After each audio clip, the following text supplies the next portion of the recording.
2014లో పోటీ చేయకపోయినా 2019లో పోటీ చేసి ఒక్క స్థానంలోనే గెలుపొందిన 2024లో అద్భుతం జరుగుతుందని ప్రజలకి మేలు చేస్తారని మేమందరం కూడా ఆశించి భంగపడ్డాం. జరుగుతున్నది ఏంటో జరిగిందేంటో మాకెవరికి అర్థం కాక పిచ్చెక్కి మేము చుట్లు పీక్కుంటాం. కానీ మా నాయకుల్లో మాత్రం స్పందన లేదు. ముఖ్యంగా మా నాయకులు పవన్ కళ్యాణ్ గారు రాష్ట్ర ప్రజలకి, అదేవిధంగా కాపు సామాజిక వర్గానికి, కాపు యువతకి, నాలాంటి కొత్త తరం రాజకీయ నాయకులకి నిస్వార్థంగా ప్రజలకి సేవ చేయాలని వచ్చేటువంటి కొత్త తరం రాజకీయ నాయకులకి ఆయన సమాధానం చెప్పాలి. అలాగే ఇప్పుడు నేను చెప్తున్నటువంటి ప్రతి ఒక్కరు కూడా పవన్ కళ్యాణ్ గారి నిజస్వరూపం కూడా తెలుసుకోవాలి.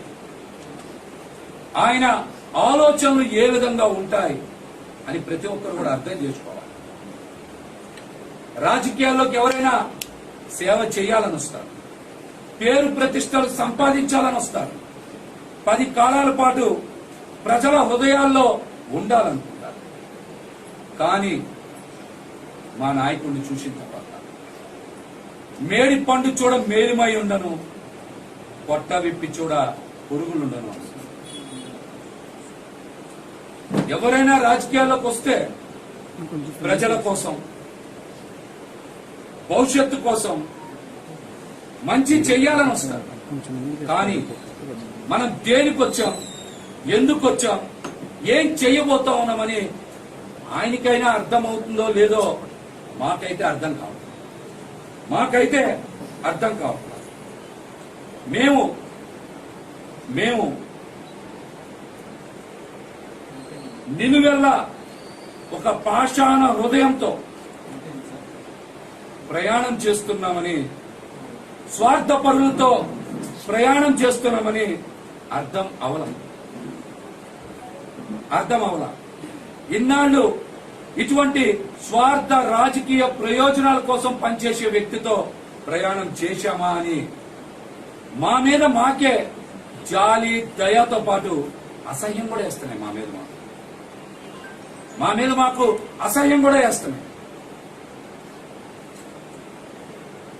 రాజకీయ పార్టీలు ఏర్పాటు చేశారంటే ఖచ్చితంగా ప్రజాస్వామ్యబద్ధంగా ప్రజలకి సేవ చేస్తారు, అందరికీ అండగా నిలబడతారని, అందమైన భవిష్యత్తుని ఇస్తారని నమ్ముతాం. కానీ ఏనాడు పార్టీ నిర్మాణం మీద కానీ, కేడర్ మీద కానీ, యువత మీద కానీ, వీర మహిళల భవిష్యత్తు మీద కానీ దృష్టి సారించకపోవడం రాజకీయాల పట్ల వారికి ఉన్నటువంటి నైజాన్ని ప్రతి ఒక్కరు కూడా తెలియజేస్తుంది. అన్ని తాత్కాలికమే, అంతా నటనే. మేము గుర్తించలేకపోయాం. నమ్మి ఈ రోజున నట్టేట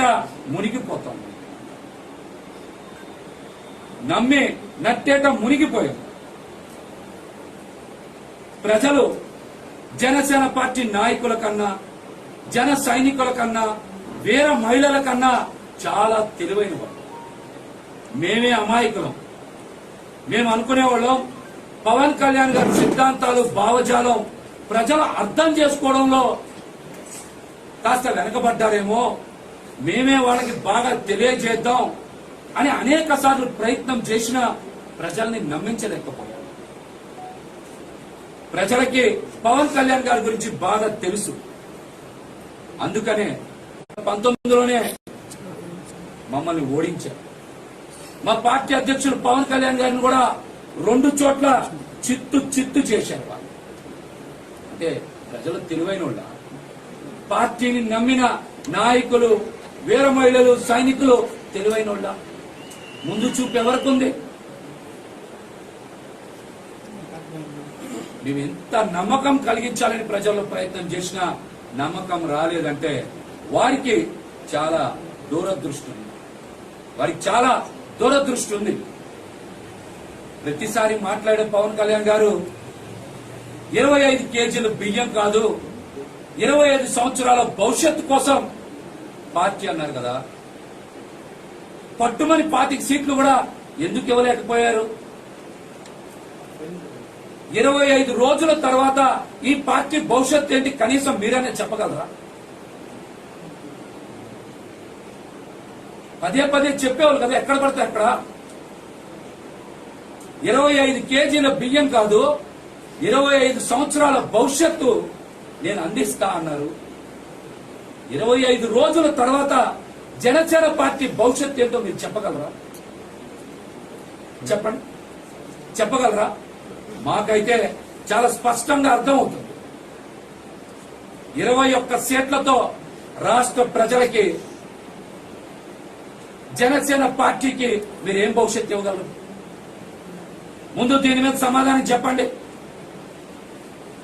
రాష్ట్ర ప్రజలకి మంచి చేయడం పక్క నుంచి జనసేన పార్టీని నమ్ముకున్న, జనసేన పార్టీ ద్వారా రాజకీయ భవిష్యత్తుని కోరుకున్న వారికి మీరు సమాధానం చెప్పాలి. మీరు సమాధానం చెప్పాలి. 21 సీట్లతో మీరు ఎవరికి భవిష్యత్తు ఇస్తారు? ఎవరికి భవిష్యత్తు ఇస్తారు? 25 సంవత్సరాల భవిష్యత్తు ఇవ్వగలరా? కనీసం ఆ నమ్మకం మీకన్నా ఉందా? మేమందరం జనసేన పార్టీలో ఇష్టపడి, కష్టపడి పనిచేశాం. మీ స్వార్థానికి మా కుటుంబాలన్నీ బలైపోతాం. మీకు మమ్మల్ని చూసి నవ్వులాటగా ఉండొచ్చు, కానీ మా కుటుంబాలు కన్నీరు కారుస్తున్నాయి. చాలాసార్లు అనుకున్నాం, మీకు తెలియక పార్టీలో ఎవరు పడితే వారి ఇష్టానుసారం నిర్ణయాలు తీసుకుంటున్నారు, మీకు తెలియనివ్వడం లేదని, మీ దగ్గరకు మమ్మల్ని రానియడం లేదని అపోహపడ్డాం. ఆ పనులన్నీ మీ ఆదేశానుసారమే మీరు చెప్పినట్టే వాళ్ళందరూ చేశారని మేము అర్థం చేసుకోలేకపోయాం.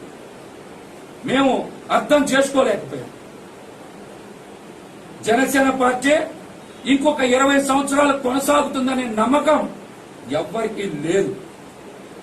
నేను మాట్లాడుతున్నది నాకు టికెట్ రాలేదనో, అసంతృప్తితో కాదు. జరుగుతున్న పరిణామాలు, వాస్తవాలు అద్దం పడుతున్నాయి. జనసేన పార్టీకి కాలం అతి తొందరలోనే చెల్లిపోతుంది, చాలా తొందరగా చెల్లిపోతుంది. మీ గురించి చాలా స్పష్టత వస్తుంది. మీ గురించి చాలా స్పష్టత వస్తుంది. నేను మాట్లాడే ప్రతి దానికి నా దగ్గర ఆధారం ఉంది. మీ నడవడికలోనే లోపం, మీ చూపులో ద్వంద్వ అర్థాలు ఉన్నాయి. మీ చూపులో ద్వంద్వ అర్థాలు ఉన్నాయి. బయట రకరకాల కథనాలు వినబడుతున్నాయి. పార్టీ భవిష్యత్తు పైన, టికెట్లు కేటాయింపు పైన, జనసేన పార్టీని కాపు కాసే ప్రతి ఒక్కరికి మీరు తీసుకునే నిర్ణయాల మీద అనుమానాలు ఉన్నాయి. అసలు జనసేన పార్టీలో పనిచేసిన వారికి ఎవరికి ఎందుకు సీట్లు కేటాయించలేదు? సీట్లన్నీ తెలుగుదేశం పార్టీ నాయకులకే ఎందుకు కేటాయించారు? పార్టీ భవిష్యత్తు ఎవరి చేతుల్లోకి వెళ్ళిపోతుంది? కనీసం మీతో గెలిచిన తర్వాత అయినా 3-4 ఎమ్మెల్యేలు నిలబడతారనే నమ్మకం మీకు ఎక్కడైనా ఉందా? జనసేన పార్టీని దేనికోసం పెట్టారు? ఏం ఆశించి పెట్టారు? ఇందులో మీ స్వార్థ ప్రయోజనాలు దాగున్నాయనేటువంటిది చాలా స్పష్టం. మీరు కూడా జనసేన పార్టీని దేనికోసం పెట్టారు, ఎవరి కోసం పెట్టారు, ఎందుకోసం పెట్టారని రాష్ట్ర ప్రజలతో పాటు జనసేన పార్టీలో 40 లక్షల మంది క్రియాశీలక సభ్యులకు కూడా మీరు సమాధానం చెప్పాలి.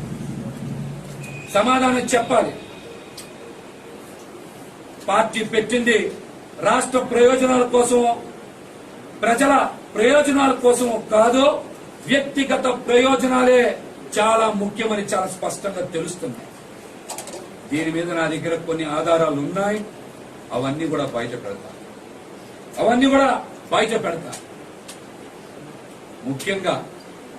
ముఖ్యంగా మిమ్మల్ని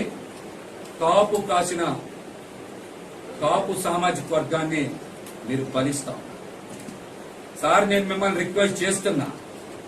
కాపు సామాజిక వర్గం వారు అమాయకులు. వారు మీరంటే పిచ్చి. మీరు ఏం చేసినా వాళ్ళు మీకు మద్దతు ఇస్తున్నారనేటువంటి ఒక అవకాశాలు వాళ్ళని తీసుకొని వాళ్ళని బలి చేయొద్దు. కాపు యువతని నాశనం చెయ్యొద్దని మిమ్మల్ని నా కన్నీటితో అభ్యర్థిస్తున్నాను.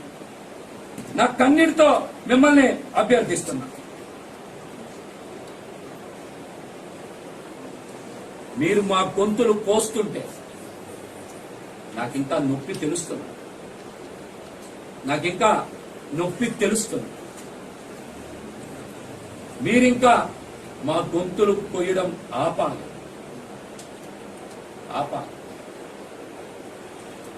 దయచేసి మిమ్మల్ని కోరుకుంటున్నాం. మీరు మా జీవితాలతో, మా కుటుంబాలతో మిమ్మల్ని నిస్వార్థంగా నమ్మి ప్రయాణం చేసేటువంటి మా పెద్దన్నల్ని బలి చేయొద్దని మిమ్మల్ని అభ్యర్థిస్తున్నా. మేము రాజకీయాల్లోకి వచ్చి ఆస్తులు అమ్ముకున్నాం. మీరు ఆస్తులు కొనుక్కున్నారు.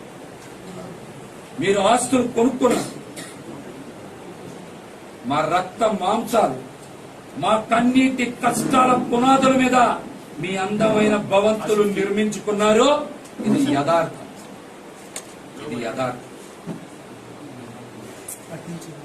దీనికి కూడా కొన్ని ఆధారాలు ఉన్నాయి. మీరు ఒక్క మాట గుండెల మీద చేసుకొని చెప్పండి. ఈ మధ్య కాలంలో వీర మహిళలకి పదవీ కాలం కేవలం వాళ్ళకు మాత్రమే ఎందుకు పొడిగించారు? జిల్లా అధ్యక్షులకో, నగర అధ్యక్షులకో, రాష్ట్ర కమిటీకో, పొలిటికల్ అఫైర్స్ కమిటీకో మీరు ఎందుకు వాళ్ళ యొక్క పదవీ కాలాన్ని పొడిగించరా? ఎందుకు పొడిగించారు? వీర మహిళలను కూడా మోసం చేయాలని మీకు ఎలా అనిపించింది సార్? చెప్పండి సార్. వీర మహిళలను కూడా మోసం చేయాలని మీకు ఎలా అనిపించింది సార్? వరుసగా కాకినాడ మేయర్ సరోజ్ గారు, అదేవిధంగా విశాఖపట్నంలో ఒక ఎమ్మెల్సీ, మహిళా ఎమ్మెల్సీ గారు కానీ, శేషకుమారి గారు కానీ వరుసగా బయటకు వచ్చి జనసేన పార్టీలో జరుగుతున్నటువంటి అక్రమాలని, బ్రోకర్ల గురించి మాట్లాడుతుంటే ప్రజల్ని పక్కదారి పట్టించడానికే కదా మీరు 10 మంది మహిళల్ని పిలిచి వీర మహిళలకి పదవీ కాలాన్ని పొడిగించారు. అంతకు ముందెప్పుడు గుర్తు రాలేదే మీకు? అంతకు ముందెప్పుడు వాళ్ళని పిలిచి ఫోటోలు దిగలేదే? మహిళా దినోత్సవం రోజు కూడా మీరు వాళ్ళని కలవలేదే? వాళ్ళతో ఫోటోలు దిగలేదే? మొన్న చాలా మంది మహిళా నాయకులు బయటకు వచ్చి జనసేన పార్టీ మీద వరుసగా విమర్శలు చేస్తున్నారు కదా సార్. మీరు ప్రజల్ని పక్కదారి పట్టించాలి, మహిళల్ని ఏమార్చాలి అని మిమ్మల్ని నిస్వార్థంగా ప్రేమించిన వాళ్ళకు కూడా 4 కాగితాలు ఇచ్చి ఈ సమయంలో మోసం చేసిన మాట నిజం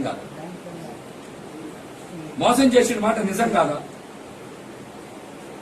మీ ట్విట్టర్లో స్వయంగా 20/4/2018 మీ ట్విట్టర్లో స్వయంగా 20/4/2018 మీ కన్న తల్లి గారైన అంజనమ్మ గారిని ఒక ప్రముఖ ఛానల్ తో పాటు సుజనా చౌదరి గారిని ఆయన బినామీ ఆ ఛానల్ కి ఫండింగ్ చేస్తూ ఉన్నాయి. నా తల్లిని దూషించారు, మీరు తప్పనిసరిగా తీవ్ర పరిణామాలు ఎదుర్కోవాల్సి వస్తుందని హెచ్చరించారు కదా. అటువంటి వ్యక్తికి, మీ తల్లిగారిని దూషించినటువంటి వ్యక్తికి మీరు టికెట్ ఇప్పించి ఆయన గెలుపులో భాగస్వామ్యం అవుతామని మీరు హామీ ఇచ్చారంటే మిమ్మల్ని ఏమనుకోవాలి? మిమ్మల్ని ఏ విధంగా చూడాలి? కన్న తల్లిని విమర్శించి పచ్చ నోట్ల కట్టలు పడేస్తే అన్ని మర్చిపోతారా?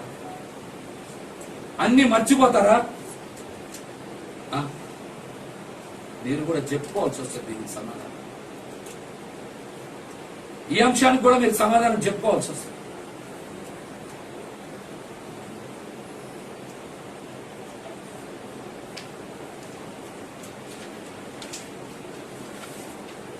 ముఖ్యంగా జనసేన పార్టీని విజయవాడ లాంటి రాజధాని ప్రాంతంలో బతికించాం, కానీ మీరు మమ్మల్ని చంపేశారు. జనసేన పార్టీ జెండా ఉనికి లేదు, గాజు గ్లాస్ గుర్తు లేదు. జన సైనికులకి ఆవేదనని పట్టించుకునే నాదుడే లేడు. గతంలో మీరు చాలా ప్రసంగాల్లో మాట్లాడారు కదా, తెలుగుదేశం పార్టీ మనకి పొత్తులో 10-15 సీట్లు కుక్క బిస్కెట్లు పడేస్తే మనం తీసుకోవాలా అని మీరు మాట్లాడారు కదా. నేడు తెలుగుదేశం పార్టీకి 144 స్థానాలతో పాటు జనసేన పార్టీలో ఉండేటువంటి 10 స్థానాలు అంటే 154 స్థానాలు మీరే పడేశారా? లేకపోతే తెలుగుదేశం పార్టీయే మనకి ఒక కుక్క బిస్కెట్ లాగా 10 స్థానాలు పడేసింది? దానికోసం మీరేమన్నా బిస్కెట్లు తీసుకున్నారా? ఏం బిస్కెట్లు తీసుకున్నారో కూడా సమాధానం చెప్పండి. ఆ వీడియో కూడా కావాలంటే మీకు పంపిస్తాను. మీరు మాట్లాడినయే ఇవన్నీ మీరు మాట్లాడినయే, నేను ఎక్కడ మాట్లాడి కావు. అసలు భారతీయ జనతా పార్టీ సీట్లు అడిగింది తెలుగుదేశం పార్టీని కదా, సీట్లు సర్దుబాటు చేయాల్సింది తెలుగుదేశం పార్టీ కదా, జనసేన పార్టీని కాదు కదా. మరి జనసేన పార్టీ ఎందుకు త్యాగం చేయాలి? దేనికి త్యాగం చేయాలి? ఆ అవసరం ఏమొచ్చింది?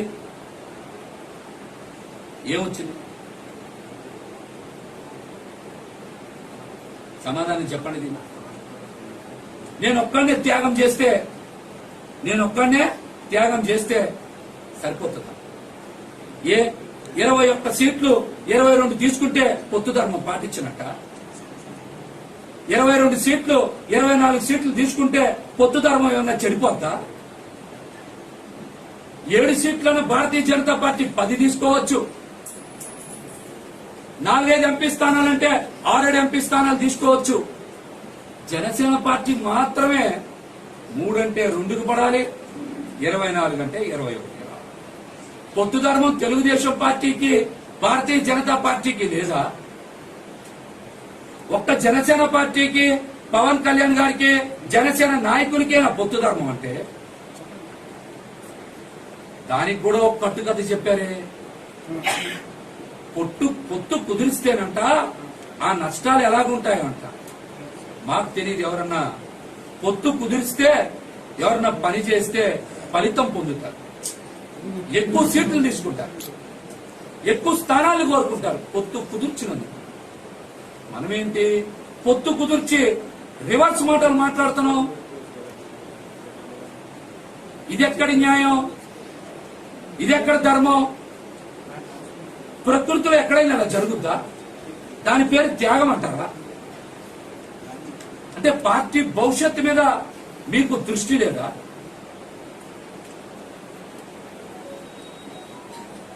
కృష్ణా గుంటూరు జిల్లాల్లో జనసేన పార్టీ నుంచి పోటీ చేయడానికి ఒక్కడంటే ఒక్క కాపు నాయకుడు దొరకలేదా? పోనీ దీనికి సమాధానం చెప్పండి. కృష్ణా గుంటూరు జిల్లాల్లో పోటీ చేయడానికి జనసేన పార్టీ నుంచి ఒక్క కాపు నాయకుడు దొరకలేదా?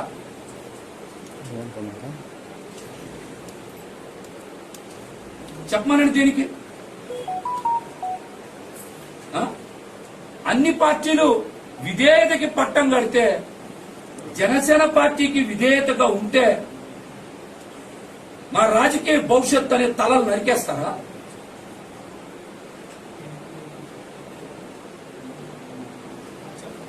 కసాయి వాడి కన్నా ఎక్కడైనా కనికరం ఉంటుంది, కానీ కష్టపడి మిమ్మల్ని అందరూ వదిలేసిన, మిమ్మల్ని ఎన్ని విమర్శలు చేసినా, మిమ్మల్ని పట్టించుకోకపోయినా మీ పట్ల విధేయతతో నిబద్ధతతో ఉన్నందుకు కనీసం మా మీద కనికరం లేదే.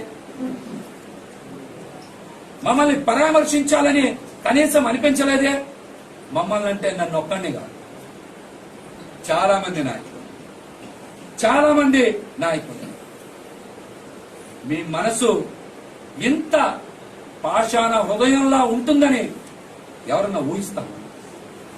ఇంతకన్నా ఘోరం ఏమన్నా ఉంటుందా? 21 మంది అసెంబ్లీ సీట్లు 2 పార్లమెంట్లో జనసేన పార్టీ కోసం కేటాయించిన స్థానాలు ఎన్ని?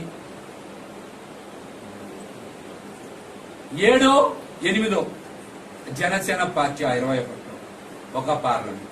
మిగతా అన్ని కూడా మెజార్టీ స్థానాలు తెలుగుదేశం పార్టీకి కేటాయించినాయే కదా.